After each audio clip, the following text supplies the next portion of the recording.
I just wanted to make this quick video for myself as reference and to show kind of the progress of what's going on with this door on this 78 Lincoln. A common problem with these, as probably many are aware, is the vent window tends to either bind up or literally fall off the track and just hang out at the bottom of your door. This one, unfortunately, both of them, you can see, well, as the window's rolled down, but the other one is missing the vent window. I have to pull it out of the door. This one I just got done. There are several different ways to get this done. It's a lot of work no matter what you do. I've come to find the best way of doing this and repairing this is, one, get the the vent window out, the entire assembly out. If it's binding or loose, just go ahead and pull it out. Get it repaired properly and then get ready to put it back in. Don't band-aid it, get it out, repair it, put it back in. And of course, if it's already off, well, that's even easier to get out. But if you need to pull it out and it's still on the rail, the easiest way to do this is there are two brackets right here. You can see the one closest to me. The one on the other side is a little bit harder to see, but those are the only two pieces that really keep the vent window aligned with the rest of the glass. Once these two pieces are loosened, this window will come free, and then you can pull it off the little circle ball down here that is on its rail. Kind of slide it over, pull it up. Of course, it takes a little bit of wiggling and a little play to get out, but that's how you do it. Now, to put this thing back in, it is ungodly amount of tedious and painful work, but the best way to do this is, of course, get everything down just to the bare door. You will have to also pull off this trim piece.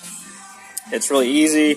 There is 1, 2, 3, and 4 little screws that go this way. You pull those out, the trim comes up.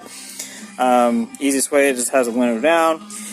Once you do that, and you have the door panel off, of course, everything kind of out of the way.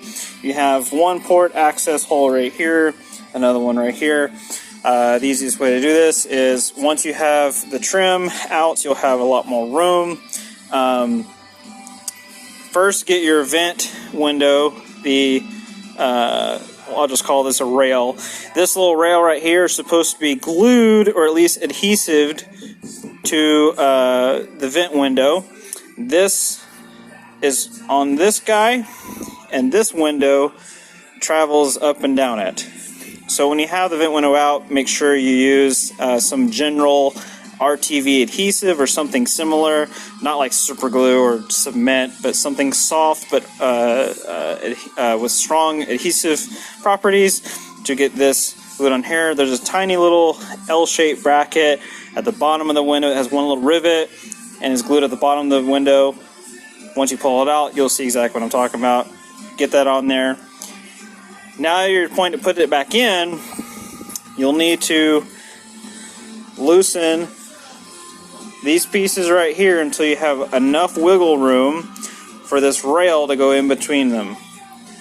Another thing is you'll have to get let's see if I can get it on the camera here.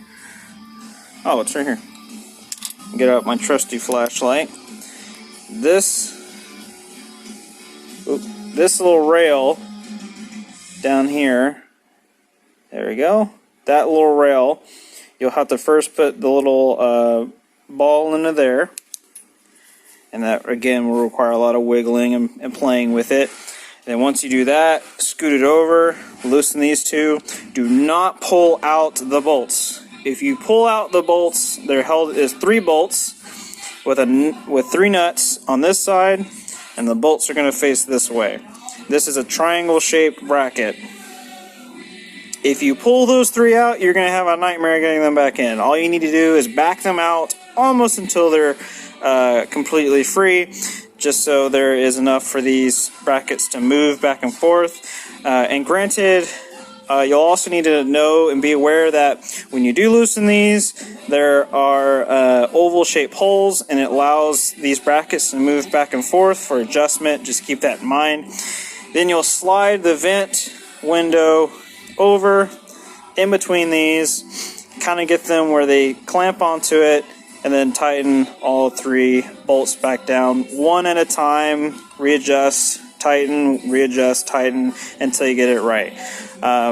You'll also need to take off this stopper right here. You got 1 bolt here, pulls it out, you just pull it up. You'll need that out of the way to get to these 2 brackets. Once you do this, then of course roll the window back down, test it, roll it back up, vice versa. Then make sure it's all the way down, put your trim on, put your stopper bracket back on, and you're pretty much done. Now, there is like 3 or 4 other different ways of doing this, but man, is it a pain in the butt. I find this is the easiest way.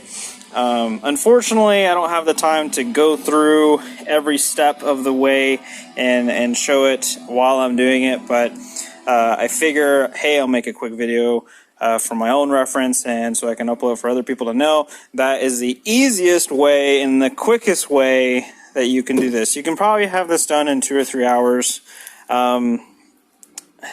Unfortunately, if you have to add adhesive to the rail, because sometimes these rails separate from the vent glass, you will have to, of course, give it a full 12 hours for it to fully cure. That's the most tedious part of it, really, is just sitting around waiting for it to dry. But yeah, that's pretty much it. Another thing is, with these switches, these Lincolns, especially from the mid-70s and up, I think technically the first year is 73.5, where they went with these style switches. They are notorious for burning and going up in flames. You can see where this guy had already started to burn up a bit. I'll grab the switch here. See? You can tell that it got pretty hot. This is the controls for the seat movement. It's got a lot of amperage going through it, and it does not need ignition to be powered. Basically, it's hot at all times. These guys, it's always a good idea to get these rebuilt or at least cleaned by a professional before putting these back in. Just getting them serviced, because this is a common problem. I've seen a handful of Lincolns go up in flames just because of this guy, and it just is what it is. So get that replaced, and as long as you're taking care of the vehicle, you should be good. But that's a quick video. If I find anything else interesting that's probably worth videotaping, I will probably record it too. But this is our 78 Lincoln Continental Town Car. Came with a lot of options. Is currently having the top done. I got to unfortunately cut out the back panel piece off my donor parts car and get that welded in. Fortunately, the rest of it is good. It's kosher, it's fine. So that's going to be pretty easy once you get that fixed.